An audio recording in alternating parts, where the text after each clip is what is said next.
welcome to the latest preview podcast. Then Seahawks taking on the Minnesota Vikings this week in Sunday Night Football. Hoping to go 5-0 to go into the bye week. Rob Staten, Robbie Williams with you here again. So what do you make of this game then, Robbie? The Seahawks, I think it may well be the toughest game they've had, just because with each week that passes, with each win they get, that expectation grows. People start to expect the Seahawks to keep winning. And the Vikings might well have started 1-3, but they still have some real threats on their roster, some players that have won in Seattle in the past, and there could be a problem.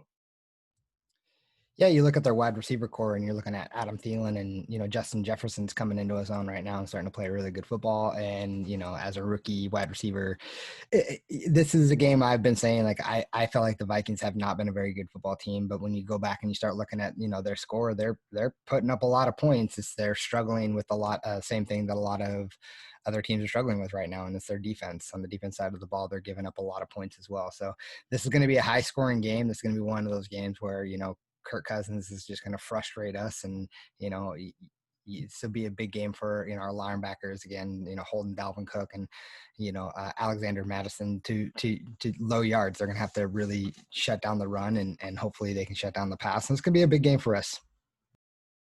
I think the thing with the Vikings is you look back at last season, they kind of underwhelmed a little bit. They got to the playoffs, which is the least I think anybody expected. Then they go into New Orleans, which is one of the toughest places to go, particularly on a playoff night, and go and beat the Saints. And then you're thinking, wow, could they go on a playoff run here? You're thinking they start thinking of things like the Giants a few years ago when they got to 2 Super Bowls as an unfancied team with a lot of the pieces that you need to have a Super Bowl run. They go and play the 49ers the following week and just lay an egg and don't look anywhere near the team that beat the Saints. And that's the thing, the worry for me, Robbie, is that this is very much a team that can probably beat any team in the NFL on its day. They can give anybody a game. And you've got to be worried that they do have that game when they face you. Now, in the last couple of years, this is the 3rd year in a row they've played Seattle in prime time. And they've not won any of those games. But I don't know if you remember the last 2. Last year, it was 6-0 right up until the end. And the Vikings had a couple of chances, despite not really doing anything. They had a couple of chances in the 4th quarter to go ahead and actually take the lead in that game. Seattle allowed them to stay around longer than they should. And then eventually the Seahawks put them away because of some turnovers and stuff like that. And, remember Justin Coleman getting it. Am I getting the games mixed up? I think I am, aren't I? I'm getting 2018 and 2019 mixed up. Coleman was the one when he ran in and finished it off at the end. And last year was a bit more of a Seattle got a comfortable lead, didn't they? And then nearly threw it away at the end. Just about hung on. So I've gone on the right way around now. My memory is disappearing. I don't know, what kind of a game do you expect this time then? Do you think it'll be nip and tuck? Will it be tight? Or will we see the Seahawks put together the kind of performance we've been hoping they will do, which is almost a complete performance and just go and win this game? Well, I think it's going to be a lot like the Packers game, right? I mean, and kind of like what you said earlier, like the Vikings could beat any team, but like they put up 34 on the Packers, and then the following week against the Colts, they put up 11, and the defense has not been playing very good. I think it's probably more going to be so like the Packers game where it's like 43-34. Again, it's going to be high scoring, a lot of points scored. Good week for fantasy players and such, but, our defense needs to step up again and hopefully they're, gain some momentum off last week and, being able to shut down the Dolphins and hopefully they've learned some things and are going to grow from this. And I think this is where those games, though, you're looking at a high scoring game. I do think the Seahawks can pull this one out. It's at home. It's on prime time. Like you said, it didn't get flexed. So this is a good opportunity for them to show on the big stage. And it's one of the opportunities that we usually do on big stage. We play well. And Kirk Cousins notoriously poor on, on prime time nights and big games like that. The Saints game was a real departure for him. There was some stat doing the rounds like he hadn't won a primetime game in all of his time in Washington and then in Minnesota, and then he went and beat the Saints. But he's usually quite poor in the spotlight is on him, but there's no fans in the stadium. I don't know if that may well have a bit of a different impact there. I think the thing for me, Robbie, is what I really want to see from the Seahawks is this. To me, is the kind of game. If the Chiefs were playing the Vikings, I'd be, as a sort of a neutral observer of this game, I would be thinking, I expect the Chiefs to win this game handsomely. And if the Ravens were going to play the Vikings, I would think the Ravens are going to beat them handsomely. And if the Rams are playing the Vikings, I would think the Rams are going to, it may be close, but I would expect the Rams to win somewhat comfortably in the end. I want to see the Seahawks have a few games where they just win comfortably. And look, people are often, I'll do it as well, refer to 2013. There were close games. The Tampa Bay game when they were like 0-8 came to Seattle and nearly won. The Rams game on Monday Night Football when the Rams were awful and the Seahawks nearly blew that one, needed a red zone stop at the end. There were games like that the Seahawks made unnecessarily close. The Tennessee Titans game at home. But then there were also games in 2012 and 2013 where the Seahawks just blew away their opponents. They didn't allow the Jacksonville Jaguars to hang around in 2013. In 2012, they would play games like the Jets at home and just get the job done. They played the Vikings in both seasons, won fairly handsomely in the end. I think what I really need to see from this team to believe that it's on the same level as a Chiefs and a Ravens is just get some comfortable win. Just get a 10-point win where you don't have any, harem scarum moments at the end where you're wondering whether the Seahawks are going to hang on. Just go and win the game somewhat convincingly. Yeah, I mean, as fans, though, I think especially as, Seahawks fans or, any fan, like if we were Chiefs fans, we might have the same concern, like, we need to do the same thing. I think we're always a little more critical of our team. And I think that's just in human nature. But yeah, I mean, I'd love to see a comfortable win. I'd love to see a blowout, like I said last week, it'd be great to see the defense come in and just, put the hammer to them and shut them down. And, a lot will depend on, does Jamal Adams play this week? Who's actually injured and who's going to play, who's not going to play, those kind of things.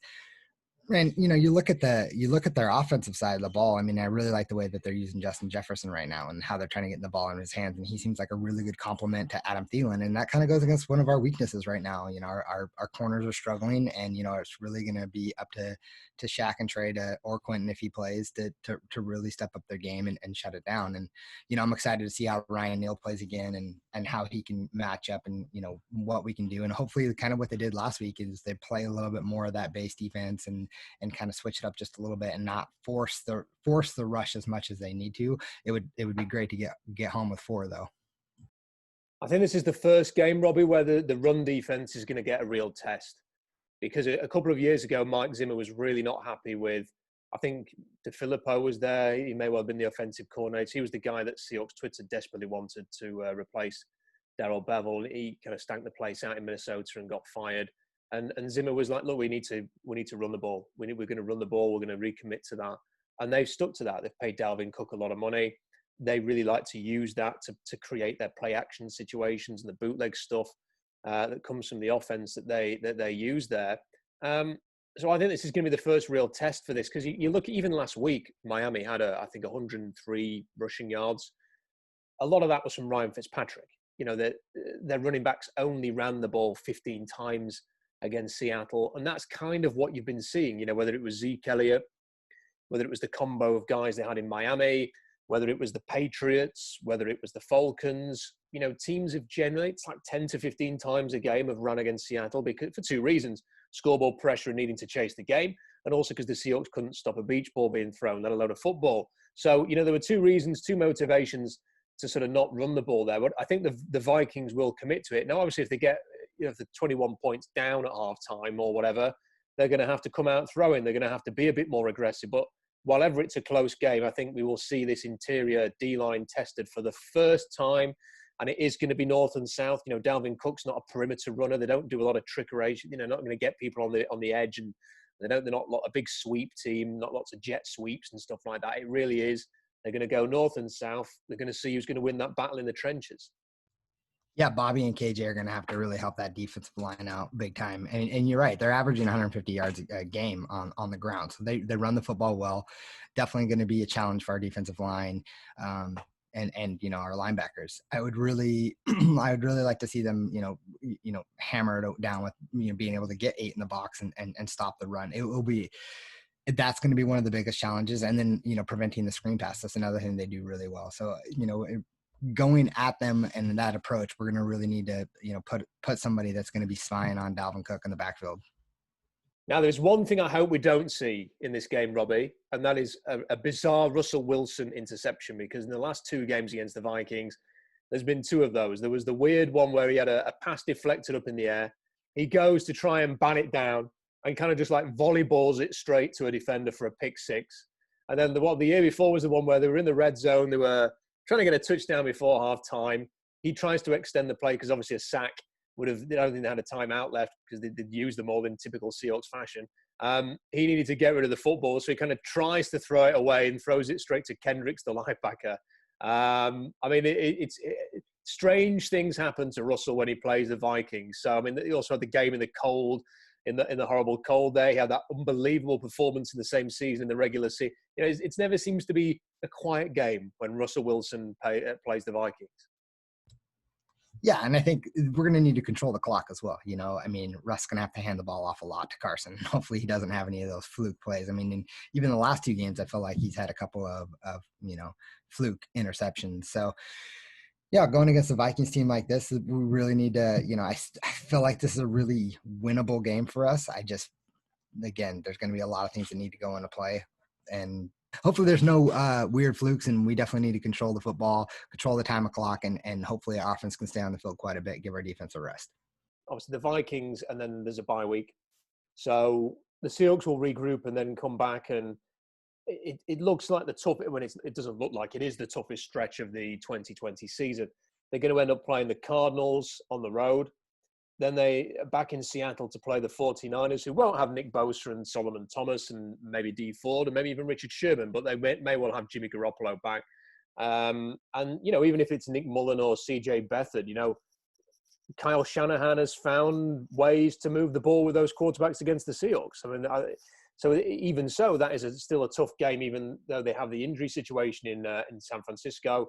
Then it's on the road to the Bills, who are kind of like the surprise package. Everyone knew the Bills were a good team, but I don't think they expected them to be as good as they've shown so far, at least Josh Allen to be as good as he's shown. Then it's the old nemesis, the Rams. I want to talk a bit about them in a little while. Off to LA to play them. Then at home against the Cardinals, and then on the road against the Eagles. And then you get the extra 2 bye weeks of the Giants and the Jets. I hope I don't live to regret saying that now when the Seahawks play those teams later in the year. But this is a really tough stretch. And, if you just take the 5 games immediately after the bye, Robbie, if you win this Minnesota game and you're 5-0 and you go into the bye, and I said this in the last podcast, if you drop a couple of those games, which is just realistic, the Seahawks don't play the Rams particularly well, they could easily lose that game. They could lose at the Bills. They could lose against the Cardinals. It's possible 3 of these games could be losses. It's just the way it is. If that happens, it's not the end of the world.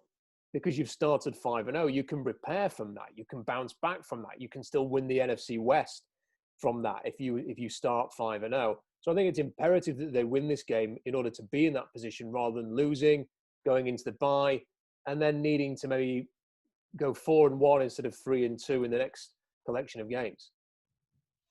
Yeah, I mean, this is absolutely the toughest part of our schedule coming up. And you look at, right after that, you're looking at, like you said, you got Philadelphia and New York, and Washington. Those games are, Washington seems like a dumpster fire. They just changed their quarterback. Who knows what they're doing. Both New York teams are struggling. And even Philadelphia, like they play, NFC least. And like this don't seem like they've got it all together. And, we seem to always play the Eagles pretty well anyway. So, yeah, I mean, after that, it should be getting easier. Obviously, the final 2 games, against Los Angeles and San Francisco are going to be, a little tougher. But yeah, we need to win this game so we can get to the point where we are 5-0, get into that bye week, get some guys healthy. And I think this is one of the reasons why we also brought in Snacks Harrison. I've said it for a while. Like, I think we need that depth to add that rotation to keep guys fresh, so we're not, they're not playing 90% of the snaps every game. And this is part of the rotate. This is coming up. Like, we're going to need these guys. We're going to need guys who can shut down the run and shut down, Kyle Shanahan knows how to run the football. We need guys who can stop running the football, and Snacks is one of those guys. Let's talk about Snacks Harrison then. We'll do the predictions for this weekend at the end. Snacks Harrison is on the practice squad, or he's going to sign for the practice squad in Seattle, and people have been kind of wondering what that's all about. Is it because of the COVID protocols? Is it because of this? Is it because of that?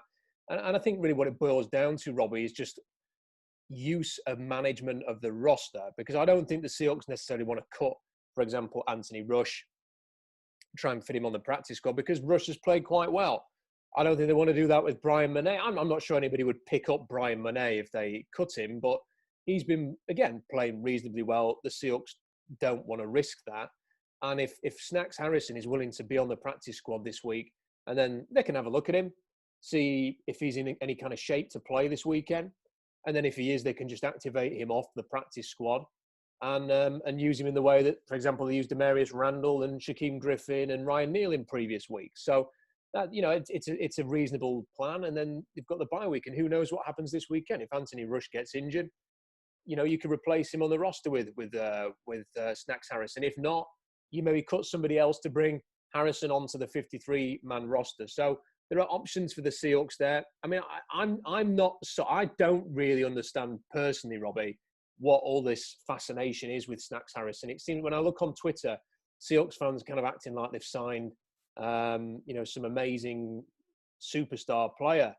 For me, he's a run stuffer who, 4 years ago was an All-Pro and a highly respected nose tackle who could, plug the interior. He's 31 years old now. When he was traded to the Lions, he was going on podcasts and saying, I want to get out of here. He was talking about retiring. He's then sort of gone into this off-season and not sure whether he's going to play or not. He's doing an interview with Mike Fisher in Dallas this week saying that his dream team to join was Dallas. He's then visiting the Seahawks, but he's also got a visit scheduled with Green Bay that he's never going to go to now because he's signed on the practice squad with the Seahawks. We had this thing where he was supposed to be meeting last week and then he didn't, or whatever, and it's taken a little while. I just don't really understand, one, the fascination with him. Is he really that good? And is he really the player the Seahawks need right now? And also what the situation has been in actually getting him into Seattle. Look at it a little differently. I mean, I think you bring him in. This is a good time to bring him in. I mean, we were rolling out 3 defensive tackles for a long time. So you need that rotation. You need to keep guys fresh and, bringing in a guy like Snacks who can eat up and clog up the middle on the defensive line is helpful. I mean, I think the reason why fans are going crazy is because he's a name. He's a name, a big name that they know. It's not like an Anthony Rush or someone that, we don't really know much about. So I think people are more excited about an opportunity to have a player that is proven in this league that can play the game. And so bringing him in, I think this week, you let him sit this week. He has the bye week to also get back into football shape. He keeps working out with the team in the facility, and then you bring him back, the following week after the bye, and then he's on the rotation on the defensive line, and he's helping you out there. That's where I think that is where they're going, and I think that's why they eventually brought him in. And I don't think they're done. I think they will still add more to the defensive line. Well, I think they need to. I mean, when you look at the roster, the one serious need is obviously someone who can win off the edge. And we've talked for a while. I think, you kind of hope more than anything that someone is going to emerge. We've talked about the teams that have to make savings for next year. They just have to. People say, well, why would the Eagles trade anybody? Because they probably have to. I can't imagine what the Eagles are going to do in order to get their $60, $70 million cap issue down next year, because they can't wait till the end of the league year to start making moves. If they're going to get money off the cap for next year, they have to do it now and eat the dead money and take those salaries off. So you would hope that there is somebody that they can go and add. But see, that's the thing is, I look at Jaron Reed's Pro Football Focus grades. People have different opinions on PFF, but it kind of chimes in. It says that he's a good run stuffer, that he's defending the run well. He grades highly in the run defense. Not as a pass rusher. He's on target for 4 sacks this year, which is about what you'd expect from a run-of-the-mill, high snap defensive tackle. He's not getting back to that 10.5 sack level of 2018. I think we kind of know that right now that is an anomaly. He's not that kind of guy. He's not an interior pass rusher. But then that's going to be a problem, because when he was at Alabama, he was drafted as a Snacks Harrison, someone who can plant the anchor, control 2 blockers, and he's hard to shift. He was never a pass rusher in college, and he shouldn't be expected to be a pass rusher in the NFL. You now bring in Snacks. I think they could do with an upgrade over Poona Ford. I know Poona's well liked. He's another one. He's not grading well on PFF. I don't think he's having much of an impact. I don't think he's been tested in the run game. And, for me, I think they see this as, how can we improve our defensive line? Well, there isn't somebody out there we can bring to the edge. We can probably bring in Snacks Harrison and at least our 2 starting defensive tackles. We can have a lot of faith in and experience there and leadership, and they probably think that they can control that area. But it's still, to me, Robbie, I'll put the stats on the blog again today. Seattle's sack percentage is down to, I think it's 2.9% now. It's gone down again from last week where they only had 1 sack. They only blitzed 5 times on passing situations against Miami. So they really reined that back compared to previous weeks. But for me, they're stuck between a rock and a hard place. What do they do? Do you blitz 36% of the time, give up the most explosive plays in the NFL, put your cornerbacks in a horrendous situation and ask them to try and play man coverage all the time? And if you don't get home, they're going to get burned. Or do you sort of sit in this coverage that we've talked about, which is what I think they have to do, and we said that after the Miami game. But then you haven't got the guys up front to get after the quarterback. So while Ryan Fitzpatrick might not be able to take advantage, are better players, as a Jared Goff, for example, a Jimmy G, going to really hammer you in this system if they're patient and are willing to take what is on offer? Yeah, I mean, you start looking, though, at the teams that we got coming up, right? And you talked about, like, Arizona, San Francisco, Buffalo, and the Rams. They all run the football really well. Like, this is something they do. So you bring in someone like Snacks Harrison who can help, they're going to try to control the football.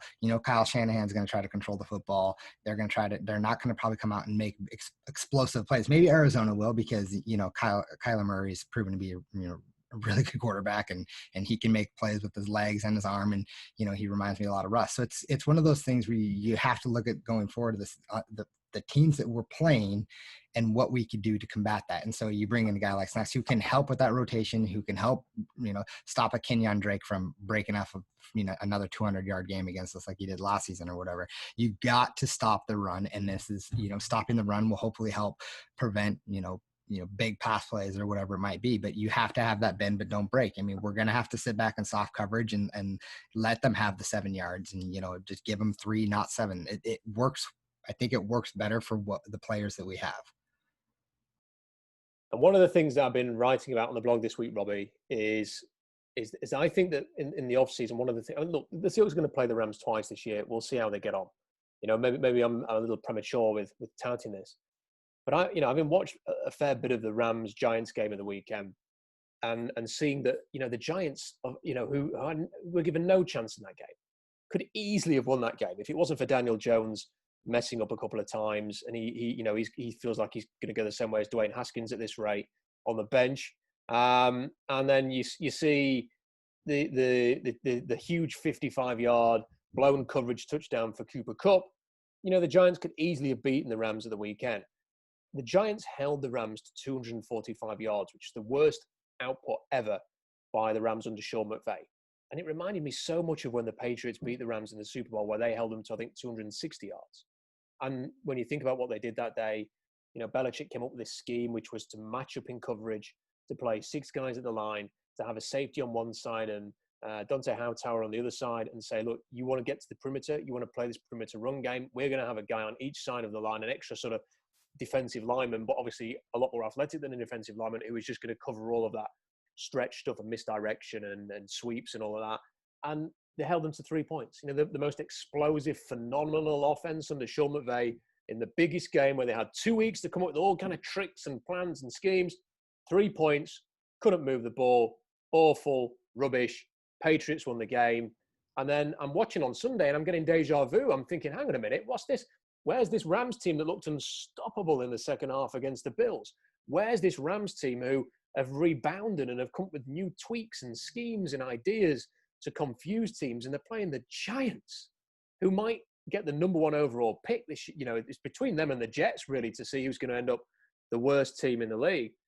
They're playing the Giants and they're restricting them. And I'm thinking, what is the common, and it's that whatever idea Belichick came up with. Joe Judge, who's the coach in New York, was the special teams coordinator with the Patriots for that Super Bowl. That plan has been translated and transplanted to play the Rams last Sunday as well. And I'm kind of thinking, is there somebody, and look, I've looked through the Patriots staff, nobody springs to mind. There isn't anybody on that Patriots staff right now, or the New York staff, that I think that's somebody the Seahawks could come and bring in to add to their coaching staff at the end of the season. But the Seahawks have really struggled, Robbie. In the last 5 games against the Rams, they've given up like an average of 450 yards compared to 245, 250. The Giants and the Patriots. They've lost 4 of the 5 games, and they would have lost all 5 if it wasn't for Greg the Leg missing that kick in Seattle last year. If the same thing happens, and if the Rams have a lot of production against Seattle, is there somebody you could bring in on even if it's just on a consultancy basis, or even if it's a positional coach, it's somebody you could bring in and say, you're going to be, I don't know, one of the linebacker coaches or a defensive backs coach, or you say that you're a passing game coordinator, or you give them an assistant head coach title. It's a flashy promotion, but ultimately it's just to come in and try and have an exchange of ideas. Is there somebody on that coaching staff who is young, upcoming, who wants to sort of broaden the horizons a little bit and sample a different defensive scheme, who might come in? Because if there is, for me, I think it'd be worth doing, because they've clearly tapped into something in New England about how to stop the Rams. And that is the one thing the Seahawks just haven't been able to do in the last 5 games against McVay's LA. Yeah, I don't have any coaches off the top of my head that I think that comes to mind that someone we could bring in. And I it really depends on what Pete wants to do there. Like, and, does he want to bring someone in to challenge Ken Norton Jr.? I mean, I would hope so, because it's clearly is not the defense that we were hoping to have. But, at the same time, you start looking at, okay, you mentioned Dante Hightower, and who could we bring in that could fill that role going against the Rams. And you look at Mikael Kendricks. I mean, we're bringing him back in for a visit. And, I mean, he makes total sense. I mean, I would love to have him back. I think he played really good for us. And if we are not asking him to just play on the outside the whole time and cover the tight end and whatnot, but if he can, do more than, rush the passer, whatever it might be, bring him in, he's 100 times better than Cody Barton, who, poor guy, just needs to go back to the practice squad and learn the ropes because he's not ready yet. We need to bring someone in. You start bringing these veteran guys in that know how to play the game, and he's still 29 and has a lot of good football left in him. So he could fill maybe that specific role, and maybe they're already looking at that, changing that scheme up for the Rams game. We've shown this year that we have the ability to change it up a little bit. We can let Russ cook. We can blitz a lot more. We can do things. So Pete's not just, just doing this one scheme and that's the only way we're running things. Like, we're changing things up. So yeah, maybe we'll see how they play against the Rams and what they're going to do. But, that's a couple weeks down the road. So, first things first, we got to take care of the Vikings. Yeah, it will be very interesting to see, if they sign Kendricks back, whether he sort of plays the Hightower role, and then you can put Jamal Adams up at the line, which is what the Patriots did, put a safety on the line. You can leave Quandre Diggs really deep, which is what the Patriots did again. They kept one, I think it was McCourty, was really deep. They put somebody else up at the line. I think that's the way it was. Can't remember the exact names of the personnel where they were on the field. But the Seahawks could do that, and you could still have Bobby and KJ playing at linebacker. You could still have your 2 cornerbacks. You're not playing a nickel in that situation, but then your nickel is that's the sacrifice you make to have the 6 guys up front. The only difference between perhaps Seattle and the Patriots in that regard is they haven't got somebody who, they could, I think the Patriots had Trey Flowers at that point, somebody who can reliably go and get after the quarterback. But it'll be interesting to see what they do against the Rams. It was a thought that popped into my head having watched the Giants on Sunday, and we'll see. And look, if the defense keeps playing at this rate, I don't think Ken Norton Jr. will be back next year. They'll even if it's not his fault and it's more of a personnel issue, and I think it probably is more personnel than anything at this point. When you have a really, really bad year defensively, there's always inevitably going to be changes, and we'll see what happens there. And we'll see if, look, it wouldn't be the worst thing when Cal rebuilt the staff in 2018 because he wanted to recapture the identity of the team. He brought in his guys, and he brought in guys who would run his vision. I just wonder if at the end of this season, if they do make some coaching changes, whether it would be worth having people who have come from the outside with a few different ideas who Pete could bring in there to mix things up. And certainly Brian Schottenheimer wasn't a Pete guy. He could run the Pete offense that he wanted to run, but he's also shown he can adapt. So sometimes getting an outsider in is not the worst thing in the world. Right, before we move on and do predictions, Robbie, I wanted to ask you about this. I mean, we're a quarter of the way into the season now. I'm watching a lot of power rankings. I find them really fascinating this year, just to see where they are ranking Seattle generally. And I kind of thought off the back of the Miami game, I was thinking maybe the Seahawks will get a little bit of a bump because the defense showed a little bit more. They weren't quite as easy to beat on Sunday. Maybe an opportunity for them to move up the rankings there, especially given the way that some of the other teams played. And I was surprised, Colin Cowherd, I think, had Seattle as the 6th best team, not particularly high on the list. I've seen 1 or 2 others that kind of have Seattle in the 4-5 range rather than 1, 2, 3. And I just wondered, who do you think are the top 3 teams in the NFL right now? If you were going to sort of have a look at what we've seen so far, not the 3 that have necessarily got the most potential, but who do you think are the 3 best teams in the league? Yeah, I don't want to be a total homer about the thing and just say, oh, the Seahawks. But I mean, I do think Seahawks are in the top three. I think the Chiefs, the Ravens, and then the Seahawks. I think with the way the Seattle's playing football, the way Russell Wilson's playing football, specifically in the offense and the way we're able to roll, I think we can hang with anybody. I know we have a lot of struggles on the defensive side of the ball, but I mean, we're still winning football games, right? I mean, we're still going out and we're winning games that are it's tough. You start looking at Dallas and Atlanta, and they might not be as good as people think or thought, and that's a tough pill to swallow when you feel like it's a quality win and maybe it's not. But you go out and you start looking at these other teams. The Rams. You talk about them, and I mean, honestly, they should be 2-2. They're 3-1, but they should have been 2-2. They got a lucky call against Dallas that should have never been called, and they should have lost that football game, but they didn't. And so, I'm sure that can go. There's calls every single play that could go different ways. But you start looking at these other teams like Buffalo. I mean, I feel like Buffalo, that's a really good football team, and they seem to do a lot of things well. They run the football, they pass the football, they're playing pretty good defense for the most part. And you got to think they're right up there as well. Probably not on the same level. I think they still are young and probably have a little bit more to prove. But with the way that the Seattle and the Kansas Cities and the Ravens, like the way that they're playing right now, I think those are the top three, because those are probably the top three offensive football teams in the league right now. See, I kind of look at it, and it's hard because, for example, I think the Bills, as good as the Bills look, they look to me like a classic team, Robbie, who, yeah, they look really good now, but you can just see them, couldn't you, in a wild card or a divisional round, depending on where they finish with the seeding, and just losing their first playoff game. I mean, they look right for a 9-7 team to knock them out of the playoffs in the first round, and Josh Allen having played so well. Hey, maybe he'll even be the MVP. Who knows? But then it gets to the off season, and then that's when it counts. It's then when it's all well and good playing well against the Raiders in week 4. Can you actually go and beat a good team? If the Patriots ended up going to Buffalo in the playoffs, for example, who would you favour to win that game? Even if it was in Buffalo, I'd be tempted to go with Belichick and the Patriots. And that's the thing with the Bills. So my three, I think the top two are still the Chiefs and the Ravens, and I know the Ravens were handled quite easily by the Chiefs week before last, but the Ravens just ask so many questions of opponents, don't they? And whilst the Chiefs do seem to have some secret sauce to tackle the Ravens, nobody else seems to, and you could easily see them going 14-2 again this year and looking really strong. So I'd put them at number 2. And then with the number 3, I found it really hard because, see, you could put the Seahawks or the Packers there.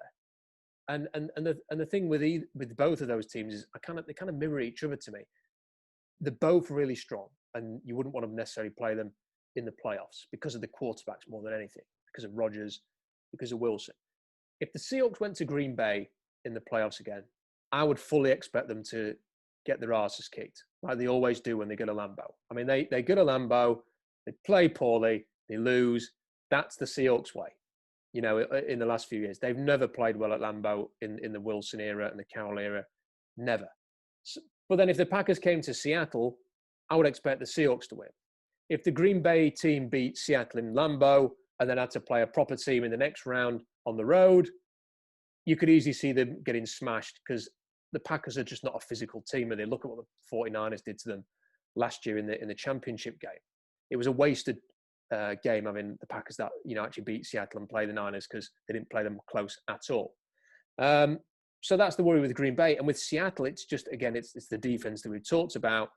If the Seahawks get into the playoffs and have to play a really good team, is that defense going to cost them? Are they liable to, if Russell Wilson's not at his absolutely best in a playoff game, which in fairness we have seen, can the defense keep it tight, or are they going to get blown away? And then is it going to be Russell kind of miracle act at the end to try and get them back in a game? Because was it like 3 of the last 5 seasons have ended that way? Him having to come back from a massive deficit in a playoff game. We've seen it before. So when I bear all that into mind, what I'm basically saying is I'm not sure that I feel confident putting either of those at number 3. I think it's a weird season. I'm not sure who really warrants being number 3. And people are going to hate this. People are going to think I'm being deliberately provocative. But I actually think the Rams might be the 3rd best. And the only reason for that is I know you take on board what you said about they could be 2-2, even if you ignore the Dallas game, because they had a horrible call in the Buffalo game as well and probably should have won that game, which would make them 4-0. So those 2 things have balanced them out. Possibly should have lost to the Giants. I just sort of see fewer weaknesses with them, Robbie. And they're very capable of scoring a lot of points, asking a lot of questions of teams. A lot of teams don't know how to defend them. When they get on a roll, they can have stretches of just unstoppable. We've seen it in Seattle. The Rams didn't play particularly well last year in Seattle to start the game. They went behind. And then just before halftime, it clicked. And then getting a stop was an achievement. And you sort of see it's returned back to that now. And on defense, do you know what? They haven't got the best edge rushers. They haven't got the best linebackers. They haven't got the best safeties, but they have Aaron Donald. And is just a legendary player. He's a player that 20 years after he's retired, people will still be talking about Aaron Donald. And you've got Jalen Ramsey. And they can match up against opponents. They have the players that can wreck games and make the big plays. And for that reason, I still think that they could be, number 3. And I think it's going to be very interesting when Seattle play LA, because that could be the determining factor in who not only wins the NFC West, but who is that number 3? Who is that top team in the NFC? Is it going to be Seattle? Is it going to be LA? Or is it going to be neither of them? Is it going to be Green Bay? Because I think it's wide open in the NFC this year. Yeah, I really struggle with that thought process only just because of how they played the Giants. I mean, this is not a good football team. And like you said, the Rams can be stopped. And there's a secret sauce to doing that. And Belichick figured it out. And if that formula can go in and you can take away that offensive scheme and shut them down, I just don't see if there's in my mind, they don't have the offense that Seattle has, because how are you going to stop them? Who are you going to focus on? Are you going to focus on taking away DK, Tyler, Chris Carson, these guys?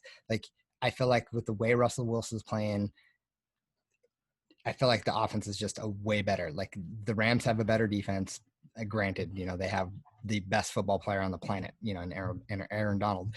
But I don't see a way that I would put them at number 3. Not right now. Yeah, you're right. They could have that Buffalo game with the bad call there. They could have won, but same thing with the other way. So those cancel each other out. But I mean, if they play the Giants, who are just not a good team right now, and they play them that way, I don't see any way that I could put them that high. I definitely put them in the top 8 for sure, but I wouldn't put them that high at number 3. I just don't see any way to justify that right now. I'm not saying they can't get there, because I mean, yeah, they could start dialing it in, and maybe there's something, that whatever Belichick tried, it stops working, right? And they figure that out. McVay figures it out. I just don't see a way putting them that high at this point.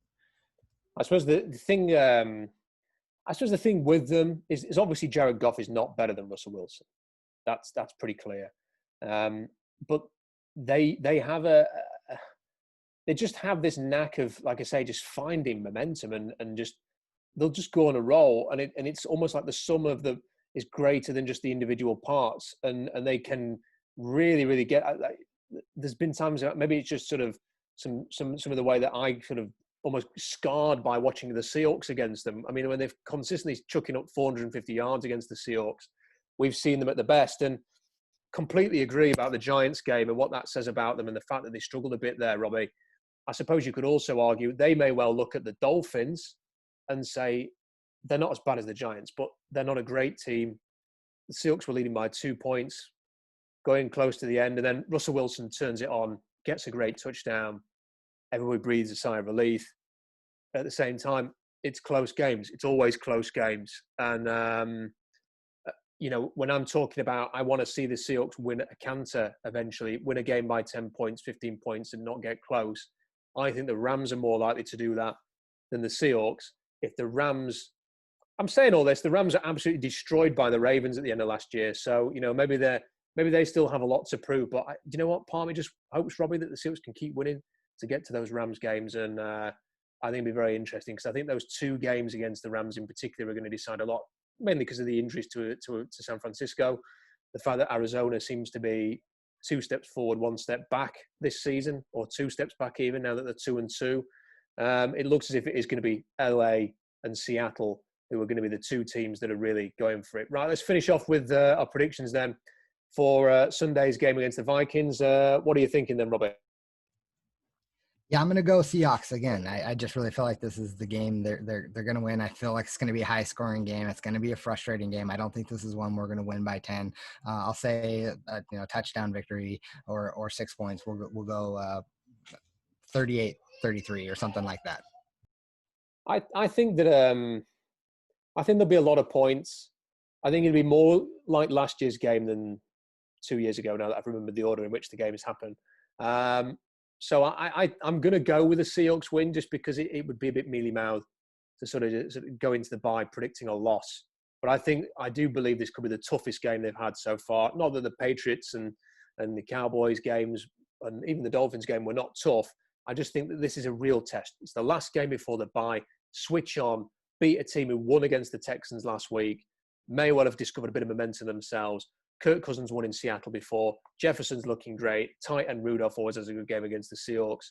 They're going to run the ball with Dalvin Cook. They've got some big names. They want to try and get their season back on track. They want to make a statement by winning in Seattle. So I think you've got to really get there and play your best game in this one. But I'm going to say, seeing as this is the kind of the path of a lot of the Seahawks games, I'm going to go 37-30 or 37-31 to the Seahawks. But they will have to play at their best in this game. Right, you've heard what we've had to say about it.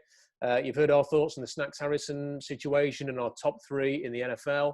Then let us know what you think. Robert, do you want to come in here? Have you got something you want to say? Yeah, I just want to say one more thing. Congratulations to the Seattle Storm for winning the WNBA championship. Best franchise in Seattle sports history. Just throwing that out there. Way to go, ladies. There you go. Nice shout out to the Storm for Robbie. Nice one. Yeah, well done to the Seattle Storm for winning their title this week as well. Hopefully it's it's going to set off a trend of Seattle sports franchises. The Kraken don't play till next year.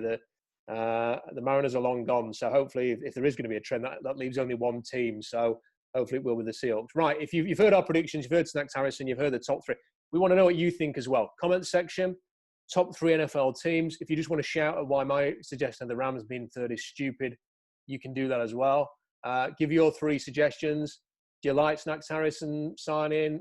Have you got any names out there that they could bring in? And otherwise, don't say JJ Watt. It's not going to happen. If I have one more JJ Watt suggestion, the computer is going out the window.